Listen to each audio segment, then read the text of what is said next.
Welcome to Extraordinary Women TV. I'm your host, Shannon Skinner, and this morning I'm joined by guest Ebonnie Rowe, who is the president of PhemPhat Entertainment Group. She's also the founder of Honey Jam, an annual multicultural showcase of female artists in all genres of music. She's also won a number of awards, and she's really got some fantastic insights, so you're not going to want to miss this one. Later in the segment, before we take a break, I'll have my regular Good to Know Minute when I ask my guest for the top tip on creating a successful life. You'll hear Ebonnie's.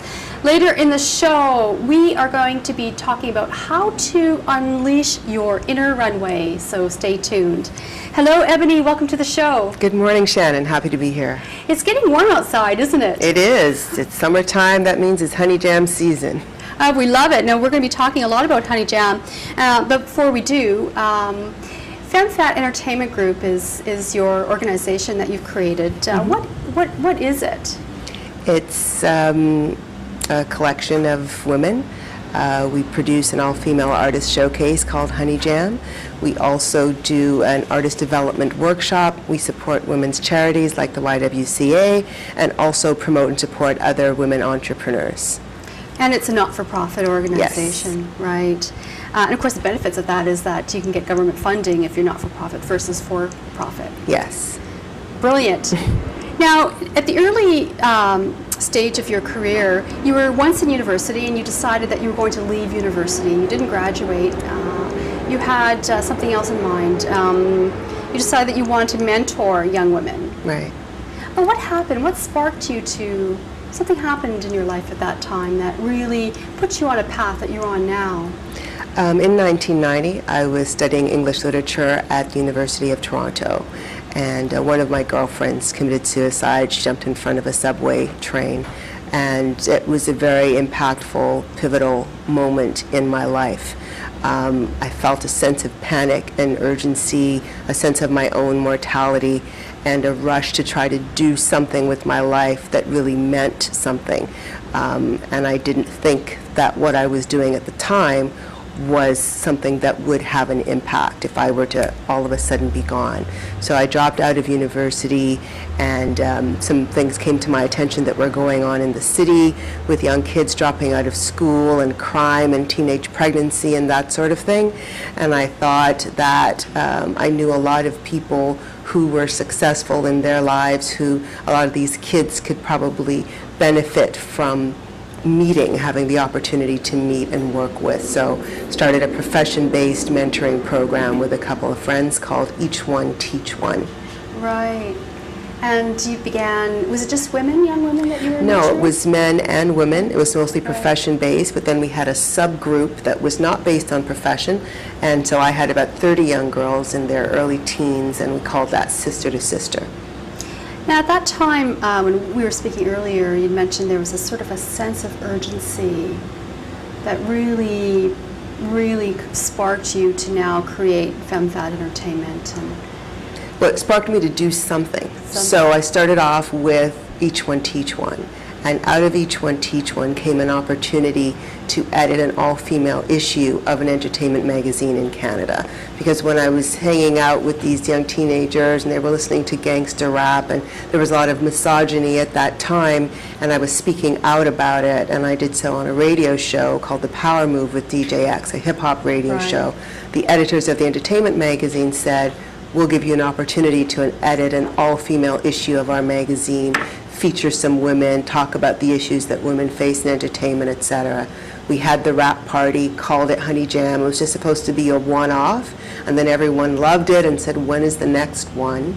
And I said, "What are you talking about?" Because there was no plan, exactly. Right.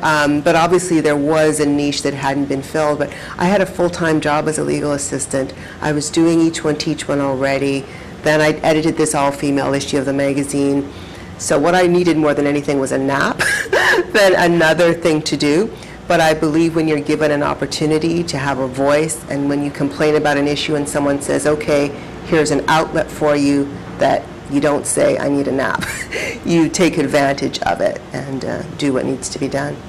So this was the start of Honey Jam. Yes. And you're celebrating your Sweet 16. Yes, we are. Who knew? Now, this has been the start of a number of fantastic artists, Nelly Furtado, Jully Black, really got their start with Honey Jam. What was it like working with, being there part of launching Nelly Furtado, who's become this phenomenal success since? Well, like a lot of things, you don't have an idea when the thing is actually happening. But she really stood out because back then it was probably 99% African Canadian. And so she stood out as this tiny little Caucasian girl. So she was tiny, she had the pigtails, she was really cute. And then I knew she was special when the room went quiet. So, there's about 700 people in the venue, everybody's talking, and she starts singing. And then all of a sudden you can hear a pin drop because they weren't expecting the voice coming from this little tiny girl, and everybody was paying attention. So this was back in 1997, and so we have actually a photo here of Nelly in her early days performing on Honey Jam. It's part of I think it's your promotional. There we go. Yeah. So there she is with her pigtails. Wow. And that's the flyer from the event and the ticket. And Nelly has now returned as a sponsor with her company, Nelstar Entertainment. Oh, that's fantastic. And we've got images of your poster as well. We can pull that up. There we go. Yeah, with our Sweet 16 button. Yeah.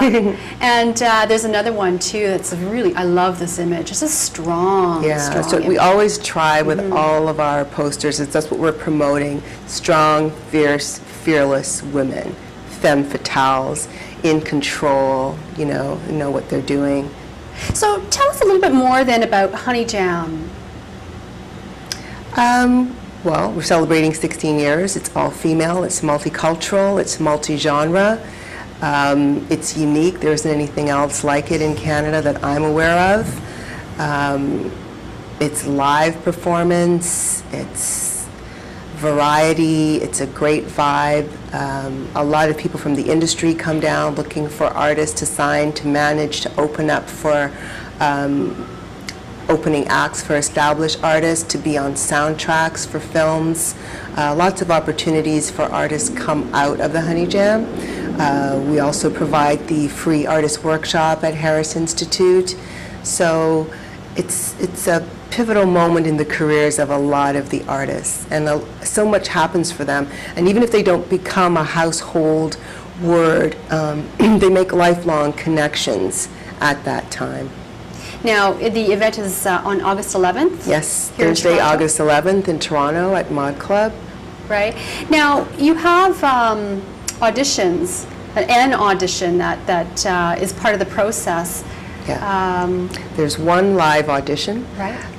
So we have it at the same venue as the show. We've got about 15 judges in different areas of the industry. So you'll have a vocal coach, an A&R rep, a manager, a video director, someone who is a programming director at a radio station, different people, someone who's a manager, someone who books acts. So they'll sit there. You go on stage, you have 1 minute to show and prove. And then they give you a rating between 1 and 10, and then we break that down to a short list, and then we choose. It's a national showcase, so if you can't make it to the live audition, you can send in an e-audition, and then we go through those separately, and then it's a really difficult task because there's so many amazingly talented women in the country that we want to have as much variety as possible, and so we narrow it down to between 15 and 20 artists. Now, during the break, we're going to show a highlight from last year's Honey Jam. Great. And before we take a break, I've got my Good to Know Minute, and I know, Ebonnie, that you've got a great tip. You can just jump right in. Well, what I found has worked for me, and what I think will resonate with a lot of women and they'll be able to relate to, is the need for perseverance in all areas of your life. And particularly if you are the driving force behind something, when you're the entrepreneur, when it's your idea, you have to have perseverance to see it through, to stay up in the late nights, to be able to do every single job if somebody lets you down, to keep going if somebody says no, or you get some sort of rejection or an obstacle placed in front of you. Just that fire in your belly that you're going to keep pushing forward, no matter what. And I find that that has worked for me. Well, thank you so much. So perseverance. Yes. We're going to take a break, and during the break you're going to see some highlights from Honey Jam 2010. And when we come back, more with Ebonnie Rowe, so stay tuned.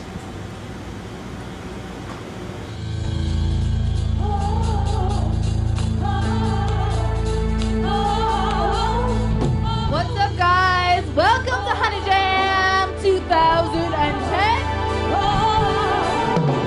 It's the final showdown, a showdown.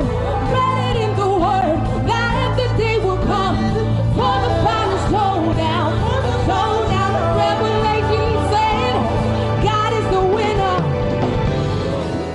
But instead, I let you lay in my bed. I let you fill my head with sweet, sweet nothing, sweet nothing.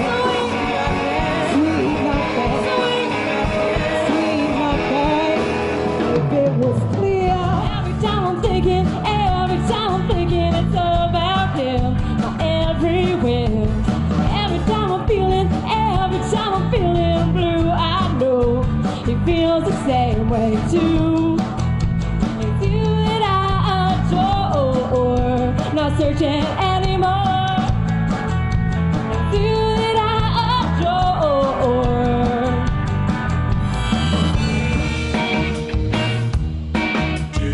I'm coming home, baby, now.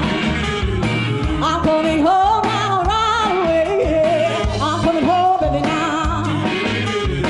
I'm sorry now.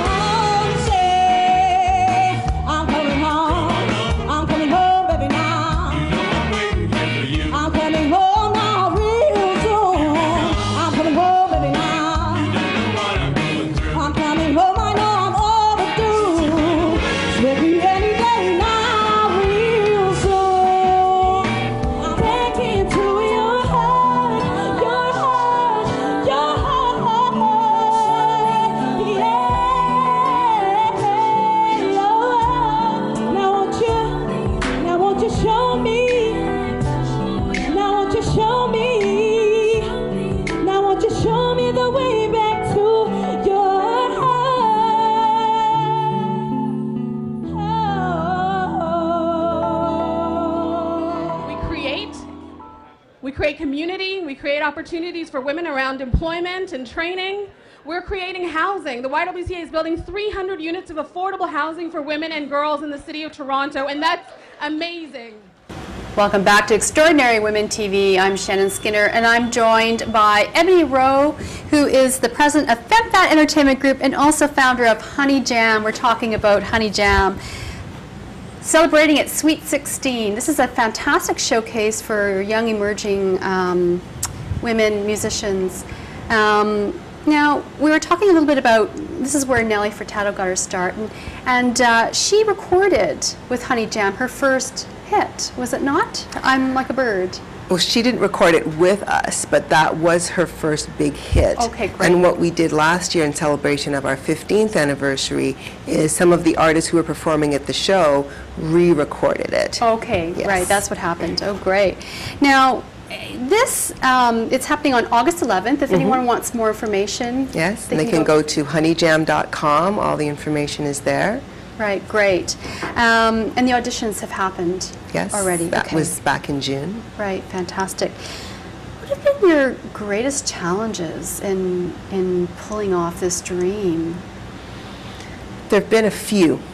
So I would say money.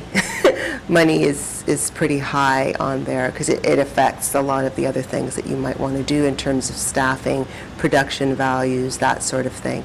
Each year it's harder and harder. For the first maybe 8 years, it was something that I financed. There just wasn't the money out there. And then we did get a little bit of support. That's going to be stressful. Extremely. Yeah. Extremely stressful. I was much younger at the time and just like driven just by adrenaline. And now I can't believe all of the stuff that, you know, we were able to do with so much else that was on our plate. So money is a constant struggle as the economy gets worse. Every year it's more difficult because of other things that are happening, like when Canadian Idol came out and this instant fame and exposure on television, a lot of sponsors gravitated towards that. The explosion of reality TV, and you know, $20,000, $30,000 prizes, the idea of competition, all of those things are things that we don't do. We're fairly old school. Organic. Organic, exactly. Yeah. Organic and developmental. But people want that competition. They want a cat fight. They want to see a mean judge telling somebody something derogatory about themselves. And I've been fighting that. It's already out there. It's not what I want to present. But we do get a lot of pressure in terms of staying relevant and staying current. But to me, it's more important to have honor and integrity in what you do, and I have to be able to stand behind it. So trying to find a happy medium so that sponsors will be attracted to what we're doing, but we can also stand behind what we're doing and not feel like we've sold out. So money is an issue. Finding people who are committed, have the stick-with-itness, and believe in the dream. It's a passion project for me, so it's not really something you can transfer to someone else. And because it's not something where we're making millions of dollars, in order to do the work of it, the day-to-dayness of it, the grind, being in the trenches, you have to have that passion and commitment.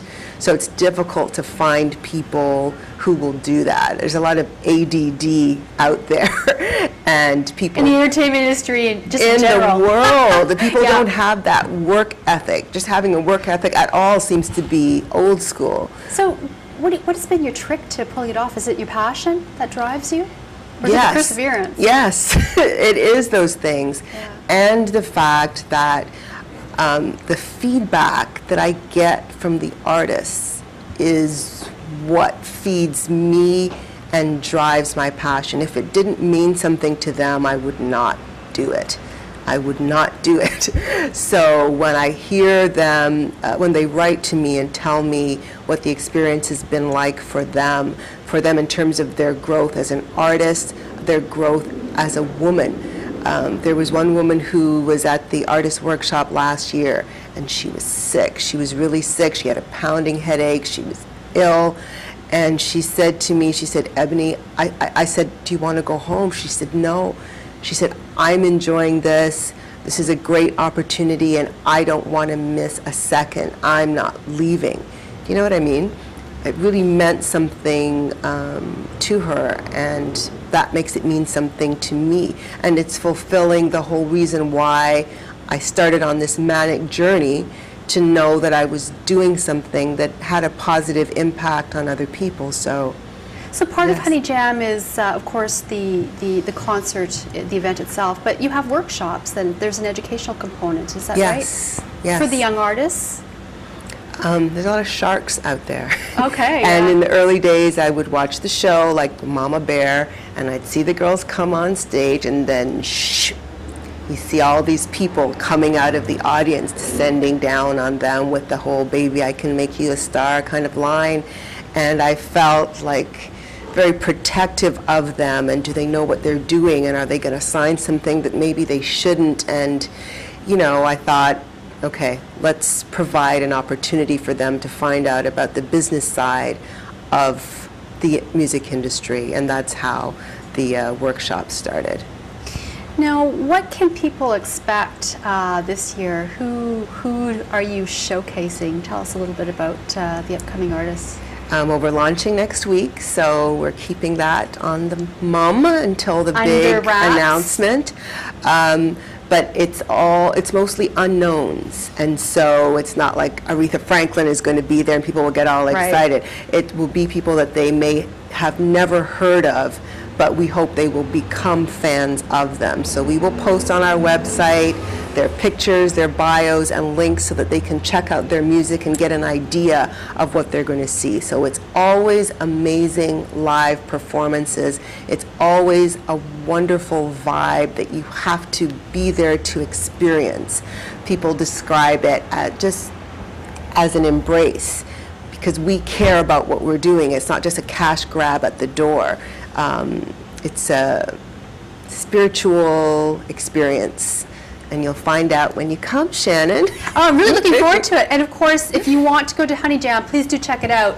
The website's honeyjam.com. That's right. Where you can find out more information, and stay tuned for the announcement of the artists. You know what I really like about this is that it's all genres of music. I mean, you have hip-hop, rap, R&B, opera, rock, country, right, jazz, everything, and fusions as well. Right, and so it sounds like it's been really embraced by the community and artists, and congratulations for pulling off. It has been. What is the impossible, I think. And I think I'd like you to show your little gift that I gave you. Oh, right, yes. We've got, here we can just show really quickly my button. It says, Honey Jam. Honey, playgirl, but no bunny. Playgirl, but no bunny. Honeyjam.com. So check it out. Just one last question. What is your overall hope to achieve with Honey Jam going forward? I mean, you've just celebrated your Sweet 16. What's my overall dream? That what do you hope to achieve with it in the big picture going forward? I think what I wanted to achieve, we are achieving in terms of providing opportunities for the artists. I would like to be able to do more in terms of a compilation CD, something on television, doing a tour, and to get some solid support so that you're not struggling every year to try to get the pennies together to make it happen, and that you can focus instead on the bigger picture. So looking for some Honey Jam angels out there. And these buttons are fundraising buttons, so we also want to do for ourselves in terms of having things that can bring in money throughout the year. Fantastic. Well, wishing you all the best. And again, honeyjam.com, check it out. Thanks for being on the show today. Thank you for having me. Well, we're going to take a quick break, and when we come back, you're going to meet Lisa Delorme, who is the CEO and co-founder of Rent, Frock, Repeat. We're going to be talking about unleashing your inner runway. Stay tuned.